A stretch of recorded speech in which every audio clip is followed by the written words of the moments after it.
What's up, everybody? Welcome back to Couple Things. With Shawn and Andrew. Another fun one. Assumptions about us. That's right. We're going to roll into it. But first, I want to talk about the comment of the week. This one is from Pagey.m.99. Wow. Who says, 10 out of 10, 5 stars. Love the ask, Shawn and Andrew Epps. Keep the wisdom and optimism coming. As someone who started playing volleyball at 10 years old, I love that you all have fallen in love with the sport as well. Exciting news, the Indie Ignite, of which Shawn is a part of, is in the playoffs for the PVF. They're the top 4 teams, and that's going to be an exciting role. So let's bring home the championship, Indie Ignite. Yes. Go volleyball. Go volleyball. Love these episodes. Love that you guys have so many assumptions of us that we just like to debunk or talk about. Always interesting episodes. Do we have any life updates? Shawn and I are doing morning workouts together, which is new. Yes. Though you didn't join this morning. Correct. We're pacing ourselves just because there's a reason that we didn't work out with each other for the first 8 years of our marriage. Yeah. Yep. I will say the workout, though, it's interesting. You couldn't have paid me 6 months ago to wake up early and work out. I'd be like, no, absolutely not.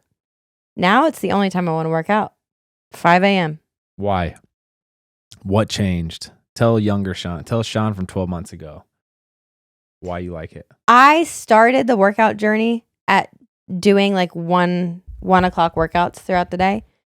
And I think after working out at the 1 p.m. time slot for probably 3 or 4 months, I started getting my energy back, started sleeping better.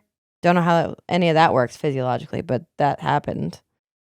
And then being able to work out in the morning became a little bit easier.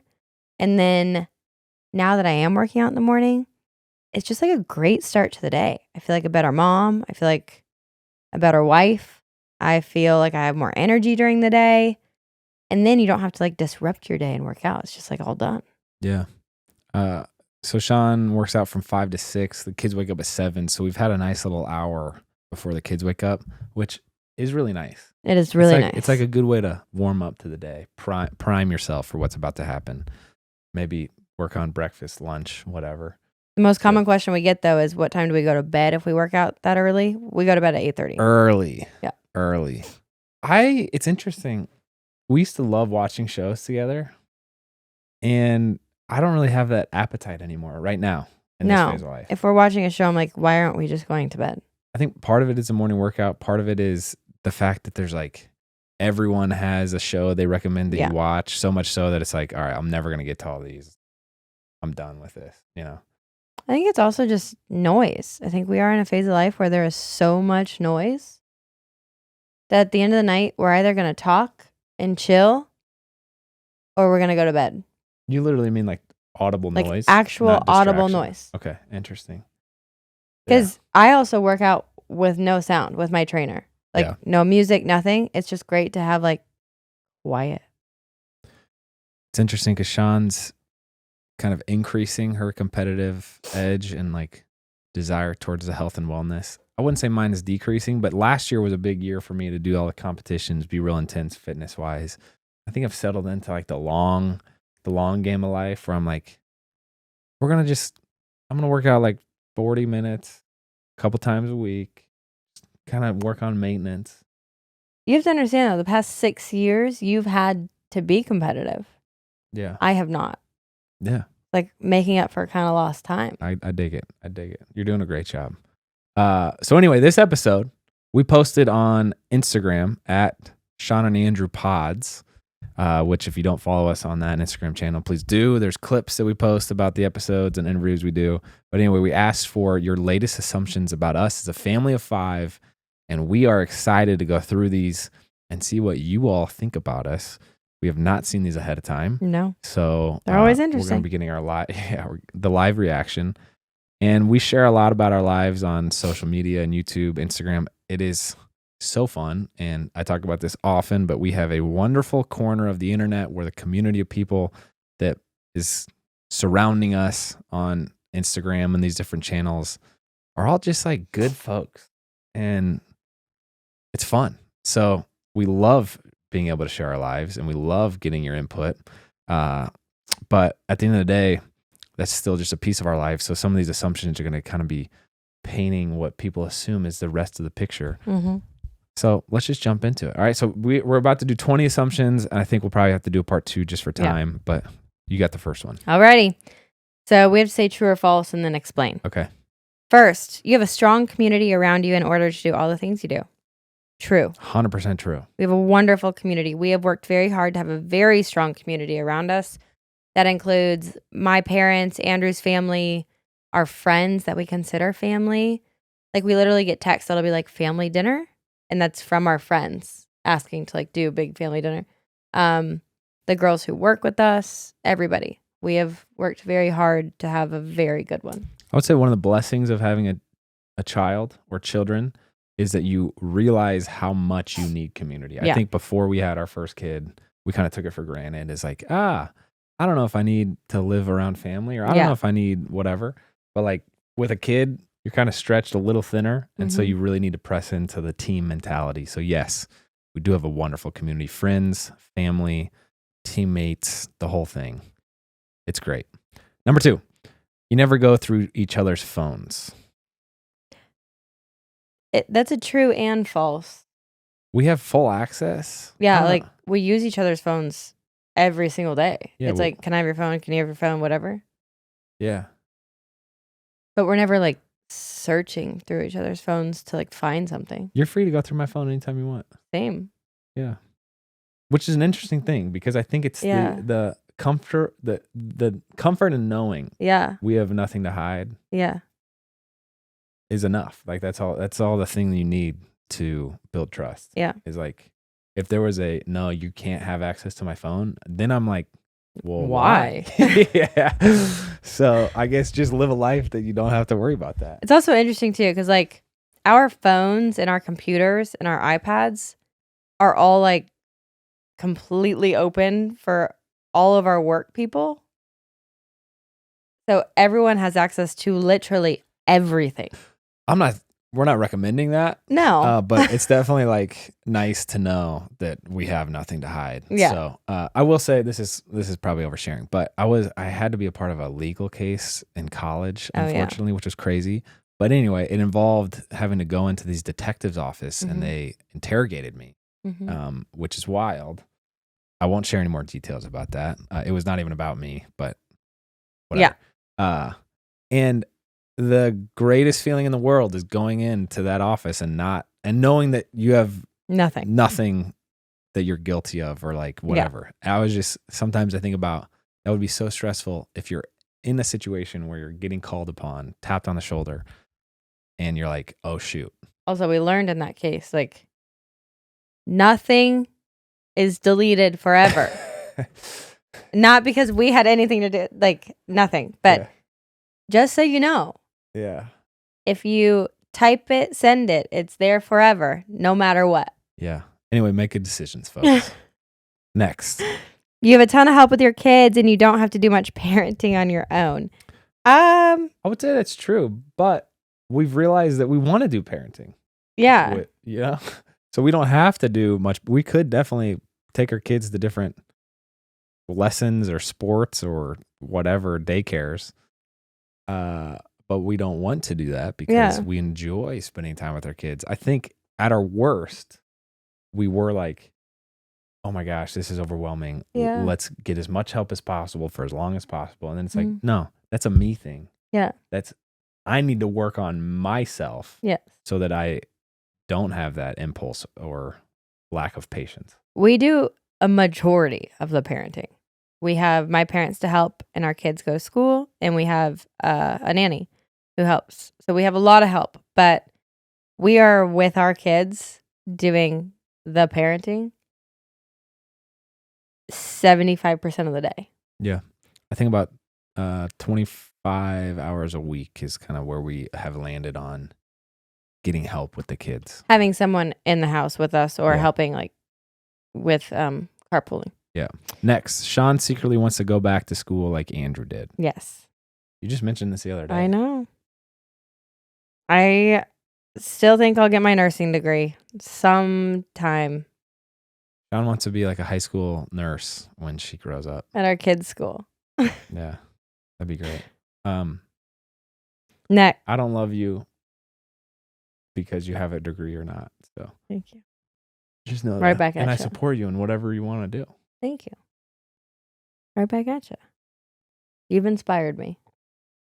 Honestly, learning is great. And I didn't realize that until I was 32 years old. And I was like, what are we doing, man? This is so fun. So You know what else Andrew has done that I have put on my list now to complete is getting my pilot's license. I would love to see you as a pilot, honestly. Next, your kids are always flexible with your schedules and adapt easily. Yes. Yeah, I guess. We're doing this big trip to Japan and Singapore and Dubai. And there's people we've talked to that are like, you could not pay me to bring my kids international like that. And I think we definitely understand that feeling. For sure. First time we took them on a long plane ride or car ride, it's like overwhelming. And you're like, dang, I won't have the peace and quiet that I usually have on planes, or I can't listen to my songs or watch my TV shows. And it's like, yeah, that's you're losing that you need to kill that part of the trip. But once you get to the other side of that, and it's like, oh my gosh, this goes back to we want a parent. It's like, no, this is actually, we'll never get this opportunity again. And so anyway, we've kind of trained the kids in some ways to be flexible in that way. Yeah, they're very used to planes. They love the adventure. They love, everything, but they're very used to hotel rooms. They're used to, we have our system, and they're very used to that. But I would actually say we're more rigid than we are flexible. Like on the scale, I would say we're definitely more routine oriented, Yeah. We just use the flexibility strategically. Yeah. Is that fair? Yeah. Like our kids will be in bed by 7:30 every night. Yeah. But even traveling, it's like we're strategic with like what time the flights are. And if they're going to miss this night of sleep, how are we going to make it up? And we're just like, but that is flexible too. I don't know. You do a great job at game planning around to set our kids up for success. Yeah. The best. Like, you do a great job. We've had major failures there too. Don't worry. Yeah. All right. Next. Marriage counseling saved your marriage. I don't know if it saved it. I would say it definitely changed it for the better. Yeah. It wasn't in a place to like, it wasn't like a life or death situation with the marriage. Yeah. We weren't in a great spot. So it helped us get out of a bad spot, but we weren't in like a, this isn't going to work situation. I think this goes back to the school question where it's like, one beautiful thing about Shawn that I think I've grown into is you have like high expectations, which is great. And so if the marriage isn't thriving, if we aren't vibing, we got to fix it. Yeah. It's like a fix it. And you're kind of relentless and ruthless towards that. So too soon. But it's great. Like you will say something like, hey, something seems off. And then we'll end up in marriage counseling. I'm also trying to put verbs and words around how it positively affected us. I think a certain awareness or a different perspective is kind of, we were stale in some ways of like, we couldn't figure out how to communicate effectively in a way that made us feel intimate with each other after we had the third kid. Like we talk about emotional intimacy a lot. We were kind of at this weird like stalemate point. And I think going to counseling softened my perspective to be able to hear what you were saying less aggressively and receive it better. And then also just have a different perspective of like, oh shoot, you kind of view things. I grew an appreciation for the power of marriage and how good of a team we really are. So it shed more light on that. I would say it's worth trying. I'm trying to, like, people say marriage counseling was great. I'm trying to answer why, Our marriage counseling was also biblical. I think something that really helped us was it gave us a perspective shift or realignment that we hadn't had. After a third kid, we had so many logistics in life that we had to deal with every single day. It just goes with having another kid. There's just more logistics. And learning how to like have a new perspective, a fresh perspective on everything, I think helped us. Yeah. That seemed very vague, but yeah. Okay. Can anyone else relate to eating the same few dinners every single week? Sometimes I get sick of it. I'll have the best intentions of looking at more recipes, but then life happens and I just don't, which is why I'm so grateful for Home Chef. I love Home Chef so Same. much. Shawn and I have worked with Home Chef for a while, and their food is genuinely delicious. Yes. Home Chef delivers fresh ingredients and chef-designed recipes conveniently to your doorstep to simplify your cooking experience. If you've wanted to try a meal kit service and have been skeptical, Home Chef is truly the best. Users of leading meal kits have rated Home Chef #1 in quality, convenience, value, taste, and recipe ease. That's a lot of number ones, babe. That's a is. lot of number ones. Anyway, Home Chef has over 30 options a week and serves a variety of dietary needs. Also, you can save an average of $86 per month on groceries because they give you everything you need and you don't waste much at all. For a limited time, Home Chef is offering our listeners 50% off and free shipping for your first box, plus free dessert for life. Come on, no way. Yes, go to homechef.com/EastFam. That's homechef.com/EastFam for 50% off for your first box and free dessert for life. Homechef.com/EastFam. Must be an active subscriber to receive the free dessert. Next, Shawn can bench press Andrew. No, I Should can't. we try that right now? You want to try it live? No, you would smush me. 220? I cannot bench press 220. I don't think you can either. I don't think I've even bench pressed. Ever? No, What do you mean? that's Tell not. me you've bench pressed, babe, for the gains. No, that's You've not. never- That's not an aesthetic I'm working to enhance. You've never benched? No. Oh my gosh, get big, bro. Next time we work with Mark, just ask him why don't you have Shawn bench, and he No, can I get- explain it. I get like you don't need pecs. I've laid on a bench and pressed a bar before. Okay, I just needed to know. I know just the needed to know. feeling. Okay, good. Thank you. Next, you got it. Your videos are rehearsed a lot of the times in advance and sometimes staged. No, Definitely not true. Actually, it would the opposite. that would not be our style at all. No. We're not out Have here you trying to be tried like, to see us act? It doesn't work. Also, I feel like all of our videos, I like it when it's me failing or me looking dumb because it's for our first time through. The only thing that's ever like quote rehearsed in advance is like I will find videos that I like the idea of, whether they're like challenges or something, and in the moment it's literally the first time I'm showing it to Andrew. I'm like, watch this, let's do it. So that's not rehearsed. We're not trying to be like pro dancers or pro acro yoga people Or actors. so we don't need to come off super polished.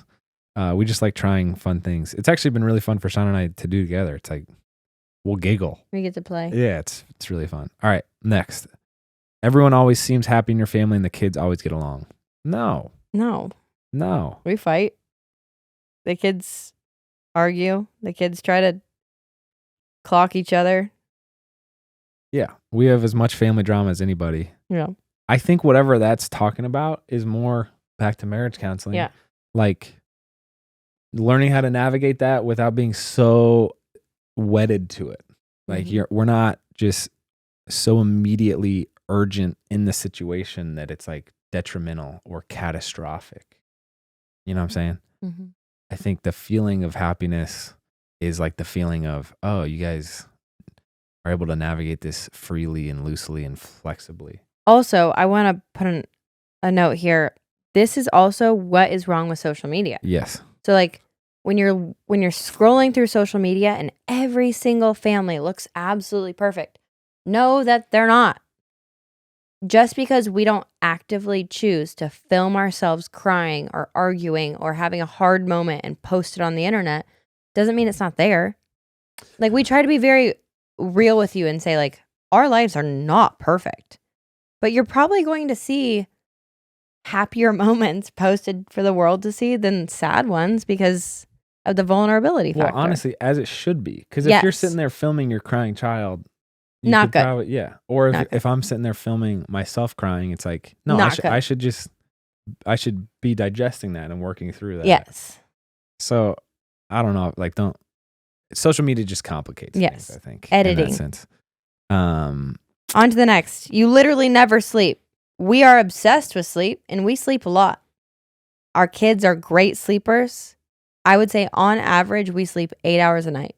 Yeah, we just go to sleep early and wake up early. So we're not, I would say we don't waste a lot of time. No. So that's why at night we were just kind of wasting time watching Netflix for a while. And we're like, let's just go to sleep. Yeah. So then we'll wake up. I will say, in case you're curious, I wake up on average probably once a night to help kids in some way, shape, or form. It's weird. You know, I just realized morning Netflix is not as much of a thing. Like, does anybody like wake up early at 5 a.m. and just start crushing the Netflix? I would hope not. I'm sure it's out there, but it's like it's not the same. It's not the same. Not as socially acceptable or normal as a nighttime Netflix. No. Yeah. So I don't know why that is. I gotta complete that thought later. Okay. Next, you like to keep your kids occupied with something at all times. Only in the sense of like we try not to have them mindlessly sitting on the couch watching TV. So yes, we try to keep them occupied with like arts and crafts or playing with Barbies and dolls or doing Hot Wheels racetracks or let's go outside and ride a bike. But we're always trying to have them actively like, playing or being bored or like cooking with us, but not always like doing an extracurricular. Yeah, occupied is not the word that I would use there. I would say we always try to have our kids engaged. Yeah. Maybe period. And so like to us, the kids probably watch TV 20 minutes on average a day. Yeah. Maybe like before we start the nighttime sequence. Yeah. But we try to have them reading or playing but occupied is not that feels like it's not intentional in some ways. Yeah. Next one. You schedule sex on the calendar to make sure it happens. We have never put sex on the schedule. I'd be down to though. Okay. Sure. Yeah. Just start adding them all in there. Monday. We wouldn't Tuesday, have room Wednesday, for anything Thursday, else. Friday, Saturday. No, we don't do that. But we are honestly. Let's try it out. We're trying to do a better job communicating that part of our lives better. You know what I'm saying? Like, Yeah. Hey, I need some naked time. Yeah, that'll do it. Okay, next. Next. You'll eventually end up with a fourth baby. Probably. I don't know. I've never heard her say that. For the first time, you know what happened? We saw a baby named Goldie. I was so mad. Someone had a baby named Goldie. It's a friend of ours too. And that was what we were going to name our third child if it was a girl. And Shawn, for the first time, mentioned having a fourth baby. Oh, that'd be great. I love babies. If Bear was a girl, I can't believe I'm even saying this because I can't use the name now. If Bear was a girl, the name was going to be Goldie Jean. My dad's middle name is Eugene. We could definitely use the name. I don't even. What do you mean? She lives right down the street. So what? Such a beautiful name. I'm so happy for you. All right. All right, you got it next. You don't have time to be dialed in on what is happening in the country with politics, the news, etc. Bruh. Oh, dude. Andrew knows majority of what's going on. I used to be so obsessed with this. Yeah. Oh my gosh. I used to love I would wake up, check the news. It was so fun and thrilling and like you feel it in your bones, you know? Yeah. And then we had kids. Actually, no, COVID. Yeah, it was 2020. Every day it was like breaking news. And you're like, oh my gosh. Yeah. I feel like COVID, we became anti-news people. Every day was like something just crazy happening. Crazy. And then I had a cousin talk to me about how they started just ordering Time magazine. Yeah. And his thought behind it was you get Time magazine once a month and it just highlights the biggest stories of the month. And so if it's a substantial enough and important enough story to make the monthly news, then that's all you need to know. But you don't need to know the day to day or minute to minute. You know what I'm saying? So I think I've started to detach myself from that. Mhm. We like to be engaged citizens, though. Yeah. So I think from a high level, we definitely engage with it. We just don't do the like Twitter refreshing. Yeah. Yeah. I don't think that's good for anybody. Okay. You don't let your kids eat things like McDonald's or fast food. Our kids had drive-through McDonald's 4 days ago. They probably have McDonald's 3 or 4 times in their life. Yeah. Once with us. I mean, with Mimi and Poppy, they have McDonald's often. I would say we hit up Chick-fil-A, Jimmy John's, Jersey Mike's, Chipotle. Yeah. Those are our go-to. Waffle House. Waffle House. That was our Sunday tradition after church. I'll say this, my perspective, you probably don't agree with this. We've actually never explicitly talked about this. If there's anything in life that's like oh my gosh, we'll never do that ever, that to me, that's kind of a problem. I agree. So I'm like, if you felt that way about McDonald's, I might like intentionally say we're going to McDonald's. No, I don't feel that way. Just because it's like, it's not healthy. What around, why do you have such intense emotions around that? Yeah. And the more you do something like that, the more a kid's going to like rebel or. Yeah. Yeah. Yeah. But it's definitely not McDonald's is not every week. Up next. You have probably not cleaned a toilet in many years. Oh man, I've unclogged plenty. No. I feel like the kids, are they asking, like, do we have help with we have cleaners? We have cleaners. Yeah, we do have cleaners. But we've definitely also cleaned toilets. We've cleaned toilets. And Shawn cleaned up throw up. The new puppy ate all the coffee grounds, which was crazy. It's a crazy amount of coffee grounds. Threw up everywhere. We might not be cleaning toilets, but we're scrubbing carpet. We've cleaned up every day. Yeah, I would say we clean up throw up or poop off the floor once a week. So I don't know. And not a toilet, but Bear, we have found out, has a like dairy intolerance. So we're cleaning up a lot of poop. Yeah. Everywhere. Yeah. Next. Your kids never or very rarely have tantrums. True. Why do you think that is? I don't know. Lucky. We just interviewed Sissy Goff and David Thomas. Check out that interview. They're great. I was thinking, though, I think one thing that we have challenged each other with is not feeding the tantrum. Yeah. This is kind of what we talked about with them partially, is like the responsibility of a parent. And I think a tantrum happens when the kid has an emotional outburst, which ours definitely do. Mm-hmm. And then the parent also has an emotional outburst. Or tries to stifle it. Yeah. And I think we'll either like go take the kid outside or run him around, or like we just don't, we try not to apply pressure to pressure in that situation emotionally. I would also say something we have tried very actively to do from day one is if our kids want our attention, they're going to get our attention. Not immediately, but they know like they can come over and put a hand on us and we'll acknowledge that they need something, you know, in whatever way, shape, or form it is. And they're going to get attention. So like, I do feel like tantrums a lot of times are a desperate cry for more attention.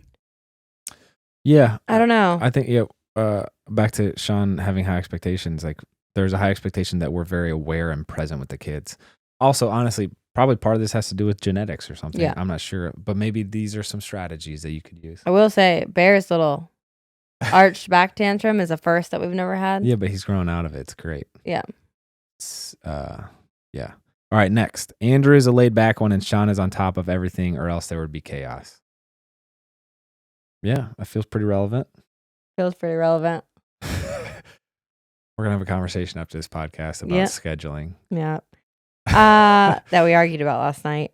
Honestly. Moving on. No. I'm going to say this and then we can.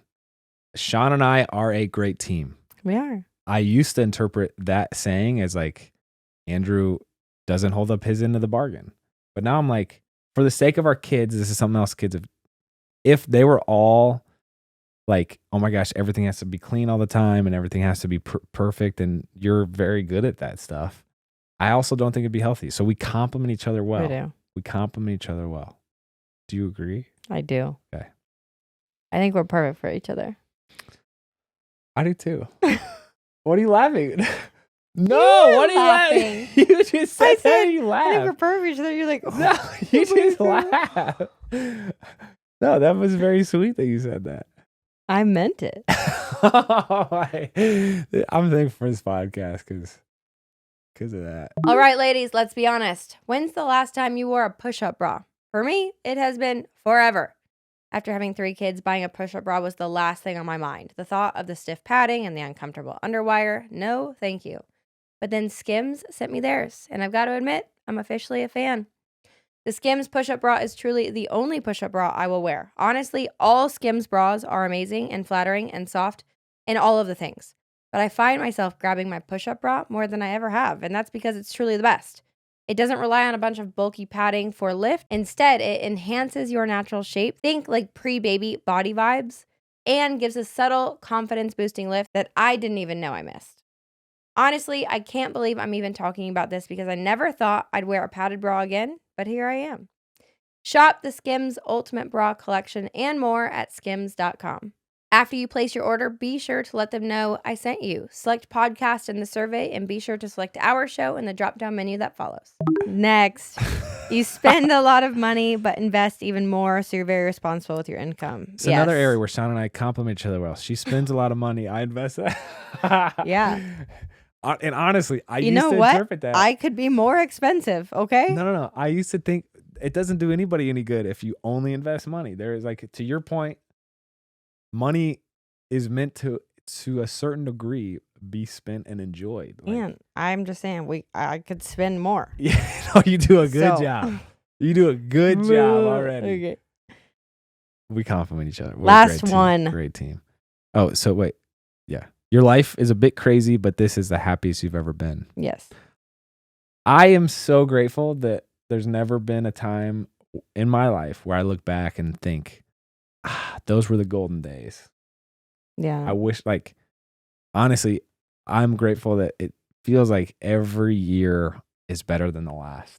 Maybe that'll keep going. I don't know. Maybe that's just like faith, kind of, like, or gratitude, or being present. But I would say this is the happiest I've ever been. Same. Simultaneously stressed in some ways, you know, but they go hand in hand. They're good teammates, craziness and happiness. They do. That was fun. I like those. None of those were wild. No. I think they intended it to be wild to say we schedule sex on the calendar. And we were like, that's a good idea. We should try that. We're open to trying most things. Yeah. Did any of those surprise you, the assumptions? I don't think so. We'll do part 2. Yeah. Maybe those would be crazy. But I don't know. Yeah. None of those seem too far off the truth either. You guys are figuring us out. Thank you for watching. If you made it this far, please subscribe to the show. Share it with a friend. Maybe our nonsense would be something they enjoy. Yeah. And thank you for listening. I hope you have a wonderful day. And thank you for being a part of this wonderful community that we have. We're just tickled by it. So thank you. That's all we got. I'm Andrew. I'm Shawn. Next time.